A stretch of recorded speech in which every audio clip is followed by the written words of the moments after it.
কোরবানির ঈদকে সামনে রেখে চুয়াডাঙ্গা ও চাঁদপুরে গরু প্রস্তুতে এখন ব্যস্ত সময় কাটছে খামারিদের।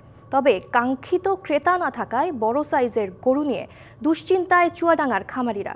প্রাণী সম্পদ কর্মকর্তারাও বলছেন বড় নয়, ছোট গরুর চাহিদা এবার বেশি। এদিকে চাঁদপুরে ৬২,০০০ গবাদি পশু প্রস্তুত খামারিদের শঙ্কা, ভারতীয় গরু আসলে লোকসানে পড়বেন তারা। দেশের বাজারে যেসব বিশালদেহী গরুর দেখা মেলে তার বেশিরভাগই আসে চুয়াডাঙ্গা অঞ্চল থেকে। এজন্য জেলার প্রত্যন্ত গ্রামে গ্রামে গড়ে উঠেছে গো খামার। কিন্তু এবারের চিত্র অনেকটাই ভিন্ন। কোরবানির ঈদের আর মাত্র সপ্তাহে দুয়েক সময় বাকি থাকলেও খামারগুলোতে দেখা মিলছে না ক্রেতা ব্যাপারীদের। এবার বেড়েছে গোখাদ্যের দাম ও লালন পালন খরচ। এক মাস আগে থেকেই গরু বেচা কিনা শেষ হয়ে যেত, কিন্তু এবার তো আর সেই রকম পাইকারিরাও আসছে না, এখনো ঢাকায়ও তুলতে পারেনি। ঢাকায় নেওয়ার সম্ভাবনা, তাও বিক্রি হবে কিনা তাও ঠিক না।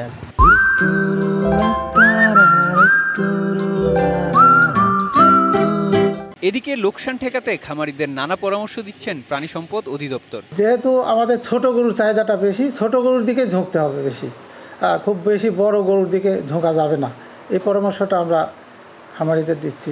এদিকে ঈদুল আজহা উপলক্ষে গরু মোটাতাজাকরণে ব্যস্ত সময় পার করছেন চাঁদপুরের খামারিরা। তবে শেষ মুহূর্তে বাজারে ভারতীয় গরু আসলে ব্যাপক আর্থিক ক্ষতির শঙ্কাও রয়েছে।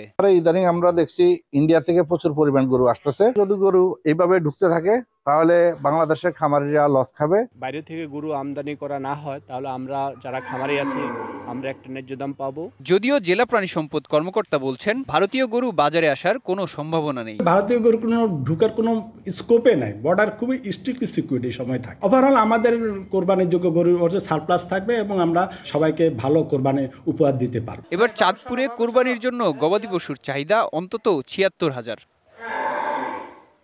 Mehedi Hasan, DBC news desk.